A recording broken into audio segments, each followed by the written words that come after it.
Pertama, saya mau membahas mengenai pendahuluan terlebih dahulu. Kita mengetahui bahwa setiap negara itu pasti memiliki mata uang resmi yang berbeda-beda. Nah, itu tuh bertujuannya untuk apa sih? Untuk membantu masyarakat dalam bertransaksi. Nah, nilai mata uang resmi yang kelompok kami pilih itu adalah dari negara Korea, yaitu won, dengan kode KRW terhadap IDR, yaitu negara kita sendiri, Indonesia. Selanjutnya, saya mau menjelaskan dulu apa sih nilai tukar atau kurs. Itu tuh merupakan indikator ekonomi yang sangat penting karena pergerakan nilai tukar itu berpengaruh luas terhadap aspek perekonomian. Nah, nilai tukar juga berperan penting dalam tingkat perdagangan suatu negara, di mana merupakan sesuatu yang paling kritis bagi mayoritas ekonomi pasar bebas di dunia. Nah, perekonomian terbuka yaitu karena terjadinya adanya perdagangan internasional antara negara-negara di dunia.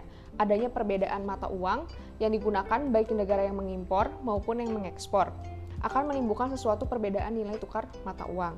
Nah, perbedaan nilai tukar mata uang suatu negara itu biasanya kita sebutnya kurs. Pada prinsipnya itu ditentukan oleh besarnya permintaan dan penawaran mata uang tersebut. Nah, alasan kelompok kita mau memilih mata uang ini karena kita mengetahui bahwa negara Korea itu kan industrinya maju. Jadi kita tuh ingin meneliti nih bagaimana sih perubahan si mata uang tersebut,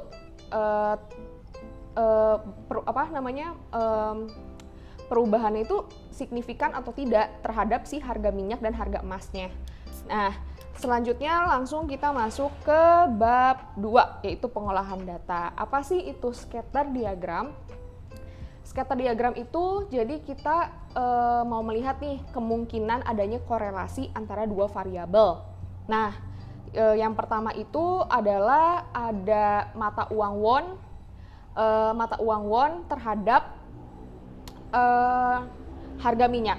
Nah, kita scatter diagramnya itu kita buatnya melalui Excel.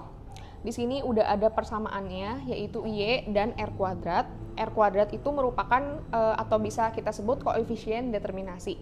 Nah, interpretasi sederhananya itu bahwa perubahan won Korea itu persentasenya berapa sih terhadap si harga perubahan harga minyak sendiri. Nah, kita bisa lihat di persamaannya yang sudah ada di dalam scatter diagram, yaitu yang R kuadrat atau koefisien determinasi, yaitu 0,400991 atau 40%.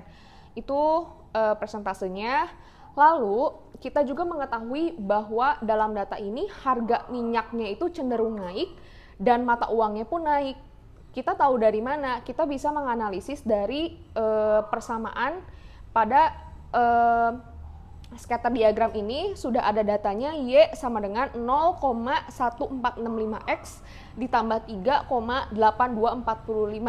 Jika koefisien X-nya itu positif, artinya si harga minyaknya cenderung naik dan si won-nya juga naik. Itu kalau si koefisiennya X-nya positif, seperti itu. Nah, untuk data scatter diagram sendiri untuk angka untuk angka mata uangnya dan harga minyaknya itu kita data mentahnya kita cari di Finance Yahoo yang sudah diberitahukan, dan data mentahnya juga udah kita cantumin ada di lampiran. Lalu yang kedua adalah ini mata uang Korea dengan harga emas. Nah, ini juga sama scatter diagramnya kita buat lewat Excel, udah kita masukin angka data mentahnya, udah gitu muncullah persamaannya, persamaan Y dan R kuadrat yang seperti sudah dijelaskan sebelumnya. Ini juga sama, perubahannya berapa persen ya, persentasenya sama. Kita lihat juga di koefisien determinasinya atau R kuadratnya, yaitu 0,25339 atau persentasenya 25% itu.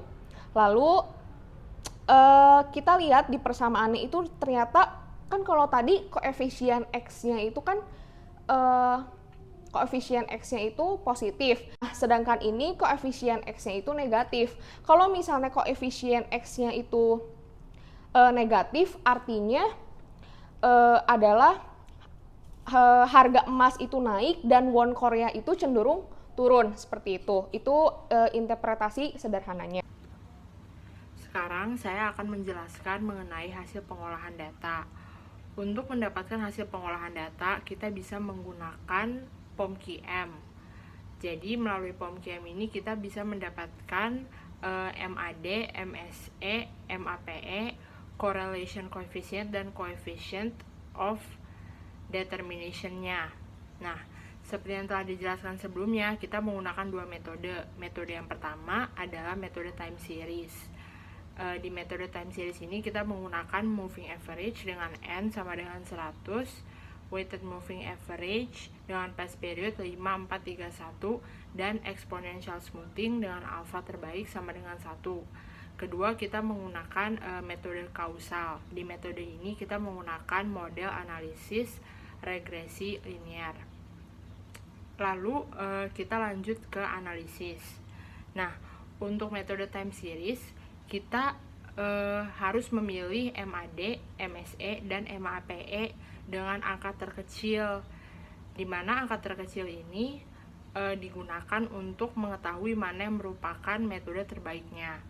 Nah, dari hasil perhitungan yang udah kita lakukan, menurut MAD dengan angka terkecil yaitu sebesar 0,28, metode terbaik adalah exponential smoothing dengan alpha sama dengan 1. Menurut MSE dengan angka terkecil yaitu sebesar 1,68, metode terbaik adalah exponential smoothing dengan alpha sama dengan 1. Menurut MAPE dengan angka terkecil yaitu sebesar 0,09, metode terbaik adalah exponential smoothing dengan alpha sama dengan 1. Nah, sehingga dapat kita simpulkan bahwa metode terbaik yang dapat digunakan adalah exponential smoothing dengan alpha sama dengan 1. Lalu untuk metode kausal dengan model analisis regresi linear, kita mendapatkan coefficient of determination sebesar 0,51 dan correlation coefficient sebesar 0,71, di mana kedua hal tersebut menjelaskan hubungan antara mata uang Korean won yang merupakan variabel independen X dan harga minyak dan harga emas sebagai variabel independen Y yang kurang lebih sebesar 71%. Nah, sehingga dapat kita simpulkan bahwa jika nilai correlation coefficient dan coefficient of determination ini semakin mendekati angka 1, maka hubungan antara kedua variabel semakin kuat. Nah, lalu kita lanjut ke kesimpulan. Nah, untuk metode time series ini kita bisa mendapatkan forecast next period. Forecast next period adalah perkiraan harga minyak, harga emas, atau nilai mata uang di minggu berikutnya. Nah, menurut metode moving average, forecast next period-nya didapat sebesar 10,72.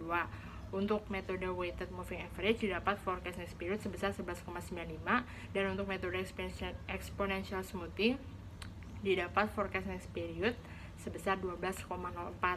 Nah, dari hasil tersebut dapat dilihat bahwa terjadi perbedaan forecast next period untuk masing-masing metode dengan nilai tertinggi 12,04 dan nilai terendah 10,72, di mana dari dua hasil tersebut kita dapat menemukan range-nya sebesar 1,32. Lalu kita lanjut ke metode kausal. Nah, di metode kausal kita mendapatkan R pangkat 2 sama dengan R pangkat 2 untuk harga minyak sama dengan 0,4 dan R pangkat 2 untuk harga emas sebesar 0,25, dan secara bersamaan didapatkan R pangkat 2 sebesar 0,51 dengan persamaan regresi linear Y sama dengan 14,37x1 plus 0,12x2.